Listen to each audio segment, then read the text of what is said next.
siap jaga ketenangan beberapa menit sebelum nanti pulang ke rumah masing-masing dari kegiatan.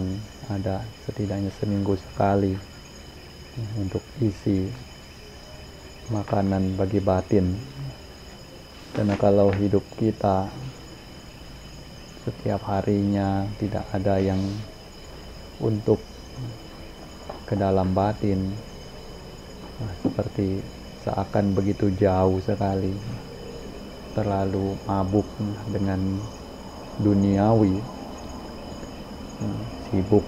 terlalu sibuk dengan mengumpulkan kebutuhan hidup, keperluan hidup, kekayaan. Walaupun tahu dikumpulkan sebanyak apapun akan ditinggalkan sebanyak itu, tidak ada satupun yang akan dibawa. Makanya ada pentingnya cari satu hari kesempatan untuk lebih memahami kebenaran hidup.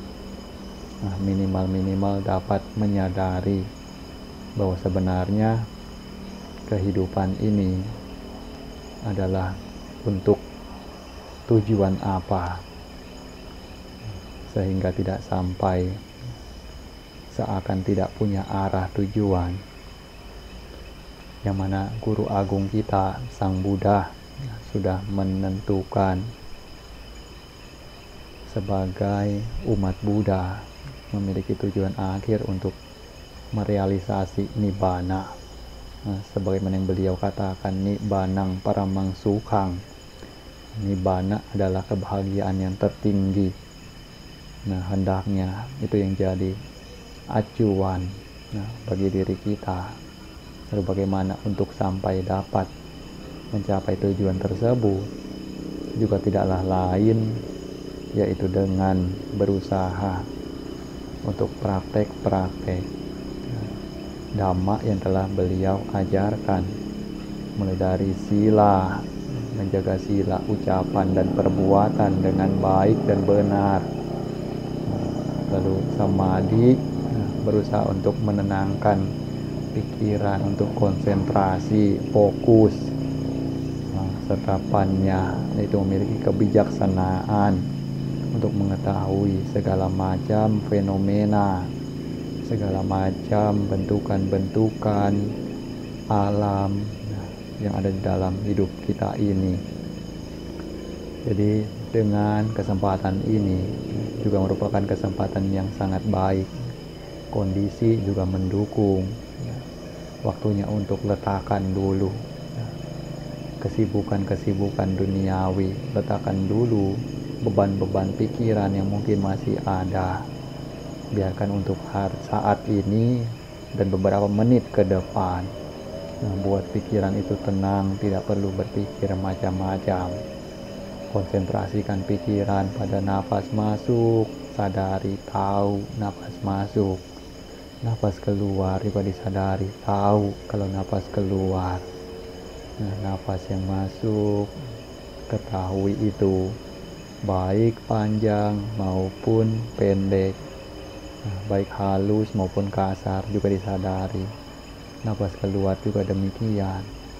Tidak perlu diatur, tidak perlu dipaksakan.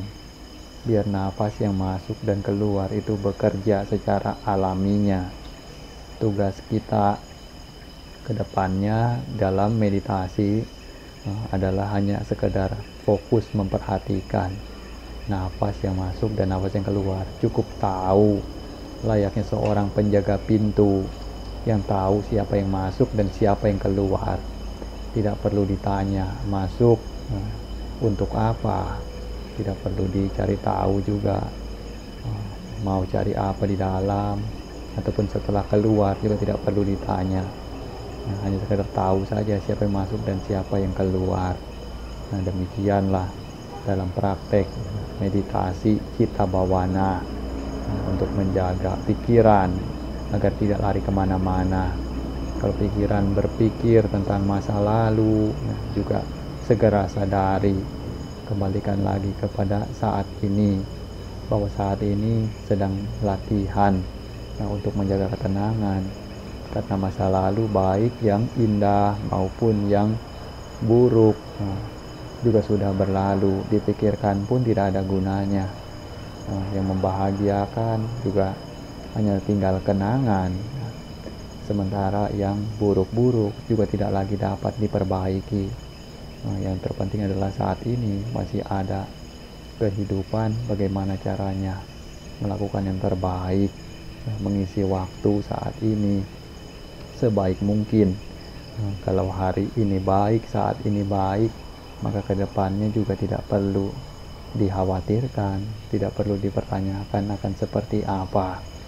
Nah, jadi kalau misalnya pikiran juga berkelana ke masa depan, memikirkan hari esok, memikirkan sebulan kemudian, memikirkan tahun depan, juga segera sadari, kembalikan lagi.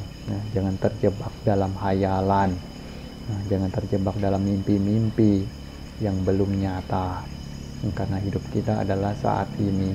Jadi tetap fokuskan lagi kepada momen saat ini, perhatikan lagi nafasnya terus menerus. Tambahkan kata Buddho agar semakin lebih kuat. Jadi nafas masuk bud, nafas keluar do, nafas masuk bud, nafas keluar do. Terus menerus ingat kata Buddho sembari memperhatikan nafas yang masuk dan keluar. Tetapi tidak perlu keluar suara, cukup mengatakannya dalam hati sebagai pegangan. Nanti lama-kelamaan pikiran juga kalau tetap fokus demikian juga akan tenang dengan sendirinya. Kalau sudah tenang, nafas juga mungkin akan halus sekali, akan tidak lagi terasa. Kalau sampai seperti itu juga jangan kaget, tidak perlu ketakutan nafas hilang kemana, bagaimanapun masih hidup, masih duduk di sini. Jadi tidak perlu dicari-cari, biar saja. Kalau nafas memang sudah tidak lagi terasa, ya hanya perhatikan saja pada siapa yang mengetahui itu, siapa yang menyadari kalau nafas itu sudah tidak ada. Pegang perhatian, fokus di sana. Nah, inilah cara latihan secara dasar, bentuk samatha. Sementara vipassana nanti ke depannya perlahan-lahan akan ada penjelasan-penjelasan tertentu untuk mengamati mulai dari ketidakkekalan, perubahan usia tua, sakit, kematian, berbagai bentuk unsur-unsur yang mana berubah terus-menerus, yang menjijikan dan lain sebagainya. Itu merupakan bentuk perenungan yang mungkin secara lebih lanjut. Jadi untuk saat ini latihan jaga fokus ketenangan terlebih dahulu. Praktek cita bawana untuk memiliki ketenangan pikiran atau fondasi batin, sehingga tidak membuat pikiran itu kacau atau stres. Jadi inilah latihan kita. Selanjutnya duduk meditasi, duduk samadhi dengan bersila, kaki kanan ditumpangkan di atas kaki kiri, tangan kanannya diletakkan di atas tangan kiri. Itu diletakkan di pangkuan. Pejamkan mata, duduk tegak sambil memperhatikan sebagaimana yang sudah diinstruksikan. Sekarang tetap jaga ketenangannya sampai nanti diberikan instruksi kalau sudah waktunya untuk keluar dari samadhi.